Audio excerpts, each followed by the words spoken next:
Can you state your name for me, please? My name is Lakita Caldwell, and I work for the Boys and Girls Club of Greater Milwaukee as a program manager. So, can you fill me in on what you're trying to do with your program? With this program, we're trying to get the young people's voices heard. One of the things they said over and over in the program is that adults don't listen to them. Nobody cares about what's going on in their neighborhood. And so this documentary the full-length documentary will be released in the spring of 2014.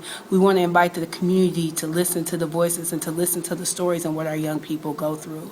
The reason that this program came about was because I lost a student and I had to go to his funeral. And when I was at the funeral, a fight broke out and it devastated me. I'm not from Milwaukee, but it became real for me because they said this happens all the time. And I grew up on a farm where I was able to hear peace and hear silence. And in my program, kids said they don't know what peace sounds like, and that bothered me. A few weeks ago, I went to put signs on the door to invite the community to come and bring their young people to the Boys and Girls Club, and I was bothered to see boarded up houses. This is how my kids get to the club, and I was like, something has got to happen. The change, I heard the music that we're talking about. I saw the glass on the sidewalks, the boarded up houses. I saw people on the porch, and in their eyes, they looked lost. That's what my kids see when they come to the club every day. And I was like, that cannot happen. I do hear them, and I will not stop until somebody else hears them. So that's kind of what this project is about, and that's why we have to do Can You Hear Us Now? The kids actually came up with the logo for the shirt because they feel like adults have their hands over their ears and they don't hear they talk a lot, but they don't really hear what they have to say. They feel like being yelled at.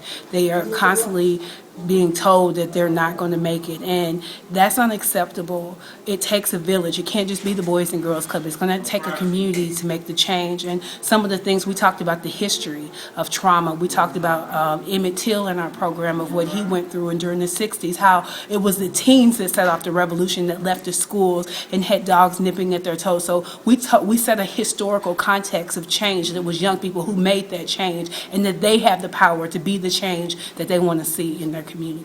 Do you think people just don't get it, or what's the main disconnect into understanding what a lot of young people go through?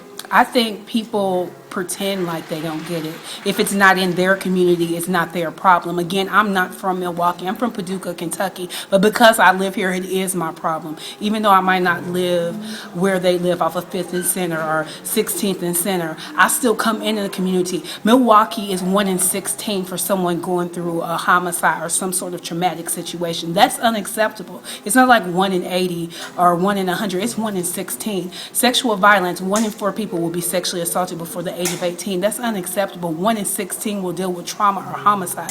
That's unacceptable. We have to do something for our kids, because if our people who are the future grow up without hope, then who do we have to run the city after us? If we don't train them to be the leaders that they are, they just have to be reminded that they're leaders, and to give them, like today, they had the opportunity. I was like, I'm not leading the panel. You are the voice. They hear from me all the time. It's now time for you to take your rightful seat to greatness, and they are great. They've been through stuff. One of my young people, they saw someone get their brains blowed out, and they saw that, and they never went to get counseling for it. And you want them to sit in a classroom and to study, but they're dealing with trauma. They go home and they hear police sirens and bullets. That's the music that they hear every day, all day. We've got to do something about it. And so that's my call to the community. We've got to do something, because this is our community. You can live in Brookfield, you can live in Madison, but we are the biggest city in the state. So what impacts Milwaukee impacts the whole state of Wisconsin. So we have to do something.